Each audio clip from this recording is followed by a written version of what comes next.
यवतमाळच्या वणीमध्ये नुकतंच एक कृषी महोत्सवाचं आयोजन करण्यात आलं होतं। त्याला केंद्रीय गृहराज्यमंत्री हंसराज अहिर यांची प्रमुख उपस्थिती होती। परिसरातील अनेक प्रयोगशील शेतकऱ्यांनी आणि ग्राहकांनी या शेती प्रदर्शनाचा लाभ घेतला। ग्रामीण भागातील जिव्हाळ्याच्या असलेल्या अनेक विषयांना या महोत्सवात स्थान मिळालं होतं। यवतमाळ जिल्ह्याच्या वणी इथे कृषी समृद्धी महोत्सव 2017 आणि राज्यस्तरीय कृषी प्रदर्शनीचं आयोजन करण्यात आलं होतं। केंद्रीय गृहराज्यमंत्री हंसराज अहिर यावेळी उपस्थित होते। शेतीचा भविष्यकाळ उज्ज्वल आहे असा विश्वास अहिर यांनी व्यक्त केला। शेतकऱ्यांनी कष्टाला नियोजन आणि नवीन तंत्रज्ञानाची जोड द्यायला हवी असं मत त्यांनी व्यक्त केलं। भविष्यामध्ये शेती हा व्यवसाय फार मानाचा सन्मानाचा आणि उत्पादनाचा आर्थिक संपन्नता बनणारा खरंच चाललेला आहे। यामुळे दम आहे शेतीमध्ये।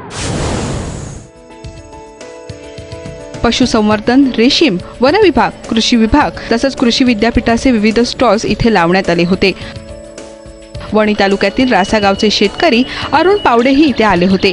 त्यांनी टाकाऊ वस्तूंपासून तयार केलेलं सौर फवारणी यंत्र इथे ठेवलं होतं। हे लवकर होते आणि रिस्क कमी, तर वेळेवर फवारणी लवकर होते, वेळेवर माणूस भेटत नाही, रोजगार नाही भेटत, भेटून सुद्धा रिस्क खूप आहे, औषधी हे ते सुद्धा।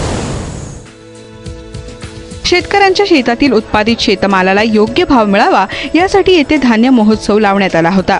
महत्त्वाचं म्हणजे या भागात आढळणाऱ्या सिकल सेल रोगाबाबत जनजागृतीही इथे केली गेली। विशेषतः शेतकऱ्यांना सिकल सेल आजारासाठीची तपासणी इथे तात्काळ केली जात होती। टेस्ट पॉझिटिव्ह आलेल्यांना घ्यायची काळजी तसंच मिळणाऱ्या सरकारी सोयी सवलती आणि योग्य मार्गदर्शनही इथे देण्यात आलं। आमच्या एरियात सिकल सेलचं प्रमाण खूप जास्त प्रमाणात आहे, परंतु त्यांची टेस्ट न झाल्यामुळे किंवा शासनाचा हा जो GR आहे म्हणा किंवा निर्णय लोकांपर्यंत गेलाच नाहीये, त्यामुळे हे सगळे लोक यापासून वंचित आहेत लाभ मिळण्यासाठी। परंतु या कृषी प्रदर्शनात जे काही शेतकरी भेट देतील त्यांची टेस्ट पण होईल आणि पॉझिटिव्ह इथे जे आढळेल किंवा ज्यांना आधी माहिती आहे की आपण पॉझिटिव्ह आहेत त्यांना आम्ही इथे सर्टिफिकेट पण उपलब्ध करून देऊ।